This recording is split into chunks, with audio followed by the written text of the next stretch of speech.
Hey guys, what's up? It's Matt. I'm taking a look at KZ Acoustics GP20 today. We'll start by opening up the box and seeing what we get. In the box we get a 2.4 gigahertz dongle, the headset itself, 3.5mm aux braided cable, and a laughably short USB-C for charging. I definitely recommend getting a longer USB Type-C unless you just like to have it right there. The KZ Acoustics GP20 is a stereo headset that can be connected via Bluetooth, 2.4 gigahertz using the dongle, or analog using the 3.5mm braided cable. This offers a wide variety of connectivity for multi-platform usage. The microphone is small, affixed, and flexible. Let's face it, I've seen ones like these before, so I'm not sure how I'm going to feel about it until I hear it. And mentioning that, let's do a quick mic check so we can see. Now, I haven't played it back and listened to it in post yet, so we'll kind of be hearing it together. It'll be up to you to decide if you think that sounds good. Okay, so what you're hearing me on right now is the GP20's little microphone here. I don't have a lot of high expectations for it, but I'm hoping it at least sounds pretty decent and I don't have to do a lot of adjustments to it. I have a feeling based on ones I've seen in the past it's going to be a little on the quiet side and probably not as crystal clear as we would hope for it to be,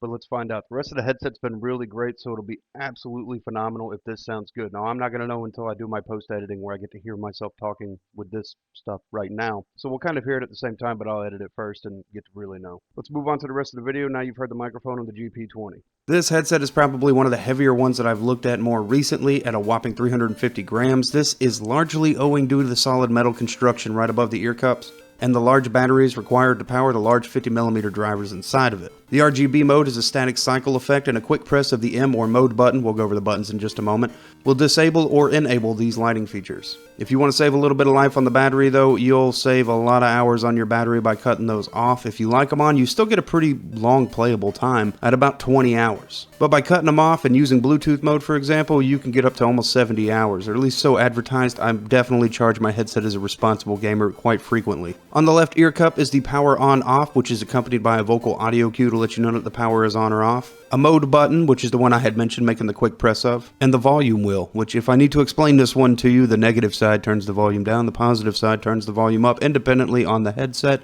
So it's kind of one of those ones where you have two settings. You can set it in the PC and then you can set it on the headset. The volume rocker wheel does not control the PC's volume is what I mean by that. Short pressing the on-off will play and pause media, so if you have a song or a movie going, you can play and pause it by hitting a short press on the power button. Below the power button is that 3.5mm analog. 3 short presses of the M or mode button will set it for Bluetooth pairing mode so you can connect to a Bluetooth device. This is especially useful for people who are mobile gamers and don't have a 3.5mm to plug into or don't want to have a cable dragging around with them. On the right ear cup, we have the USB Type-C where you plug in to charge it, and a mic mute button so you can mute the microphone. Audio being subjective, take this statement with a grain of salt. The largest complaint I have is a very low ambient hum when there is no sound. I almost didn't notice it at first, but once you notice it, you notice it. My all-around experience with how the sound sounds is satisfying. As a stereo headset, it's pretty great.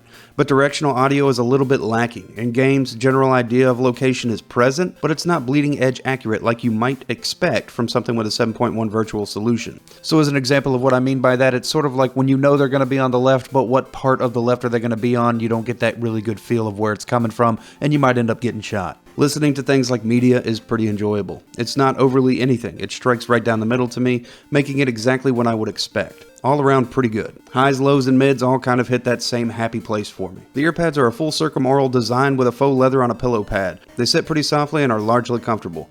The headset itself is a little bit heavier, and because it's a little bit heavier, it adds a little bit of overall discomfort for when I wear glasses. Just something to keep in mind. It does grip fairly firmly too compared to some other headsets I've looked at. My overall final thoughts are it's a good looking headset, it feels very quality, it sounds baseline great, and the biggest contingencies for you to probably consider are going to be, does the mic sound okay to you? And with precision sound location lacking a little bit, will this be a deal breaker for you? Thanks for checking out this one, guys. I'll see you in the next video I do. You guys have a great day, night, whatever it is.